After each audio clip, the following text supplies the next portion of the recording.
Untuk menciptakan sebuah perubahan, kita tidak perlu menjadi kepala daerah, menteri, DPR, ataupun presiden. Lalu bagaimana kita dapat menciptakan sebuah perubahan?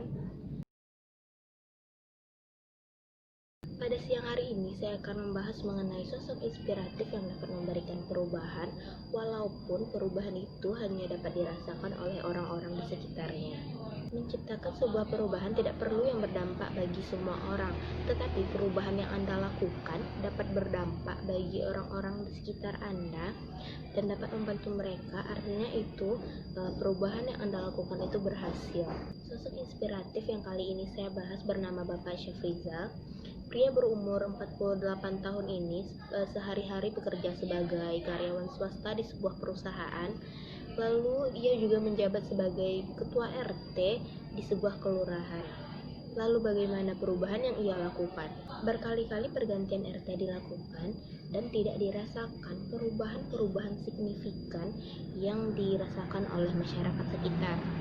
Kemudian Bapak Syafrizal dipercaya menjadi ketua RT yang dibuktikan dengan hasil pemungutan suara yang dilakukan oleh masyarakat, dan beliau terpilih menjadi ketua RT 01 pada saat ini.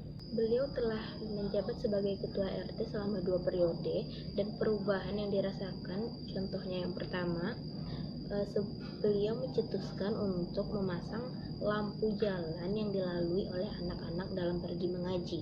Karena sebelumnya jalan yang dilalui anak-anak dalam pergi mengaji itu sangat gelap, dan ketika malam hari anak-anak sering berlari dan sering terjatuh karena ketakutan. Oleh karena itu, Bapak Syafrizal mencetuskan untuk memasang lampu jalan. Setelah bertanya dan masyarakat menyetujuinya, beliau langsung meminta sumbangan kepada masyarakat seikhlasnya untuk memasang lampu jalan ini. Dan terdapat 2 masjid yang sudah dipasang di sepanjang jalan, yaitu lampu jalan yang dananya diminta langsung dari masyarakat. Masyarakat menyambut baik ide dari beliau karena seringkali mereka menerima keluhan dari anak mereka karena jalan yang sangat gelap yang dilalui untuk pergi mengaji. Yang kedua, beliau juga mencetuskan untuk memberikan sumbangan kepada warga yang sakit dan diharuskan untuk dirawat untuk meringankan beban biaya yang ditanggung oleh keluarga. Dan dana ini juga diambil dari sumbangan masyarakat sekitar, dan sebelumnya telah dilakukan persetujuan kepada masyarakat. Orang-orang mungkin akan berpikir terhadap kemungkinan korupsi yang akan ia lakukan terhadap uang sumbangan itu. Tetapi anaknya mengatakan jika ketika menghitung hasil sumbangan yang sudah didapat, anaknya meminta uang Rp500 dari hasil sumbangan itu. Tetapi beliau menolak dan memarahi anaknya karena ini merupakan uang sumbangan, dan berapapun hasilnya, walaupun Rp100 pun tidak akan ia berikan, dan ia catat di buku catatan yang sudah ada. Terkadang pada saat hujan pun ia harus meminta sumbangan karena hari itu juga sumbangan harus diberikan kepada warga yang sakit. Beliau juga tergabung sebagai salah seorang anggota KAN, Kerapatan Adat Nagari, yang otomatis ia juga terlibat dalam pembangunan infrastruktur nagari seperti pembangunan jalan atau jembatan.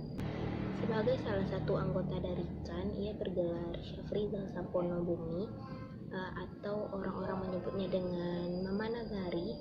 Ia bertugas untuk menyelesaikan masalah-masalah yang terdapat pada anak kemenakannya dalam sukunya, hampir sama seperti tugas dari seorang RT yang juga harus menyelesaikan masalah yang terjadi dalam lingkungan warganya. Dan dalam Nenek Mama juga ia harus menyelesaikan masalah yang terjadi pada anak kemenakannya. Dan dalam menjabat sebagai ketua RT, ia juga aktif dalam meminta bantuan atau sumbangan kepada pejabat yang lebih tinggi untuk dapat membantu dalam pembangunan masyarakat. Setelah menjabat sebagai RT, banyak perubahan-perubahan yang dirasakan oleh masyarakat. Salah satunya yaitu banyaknya bantuan yang mereka dapat. Generasi muda dapat mencontoh bagaimana kegigihan beliau dalam membangun nagari dan masyarakatnya agar menjadi lebih baik lagi, dan menjadi pemimpin yang jujur dan bertanggung jawab kepada masyarakatnya. Baiklah, kita akhiri pertemuan kita pada siang hari ini. Saya Rima Oktavianti. Assalamualaikum warahmatullahi wabarakatuh.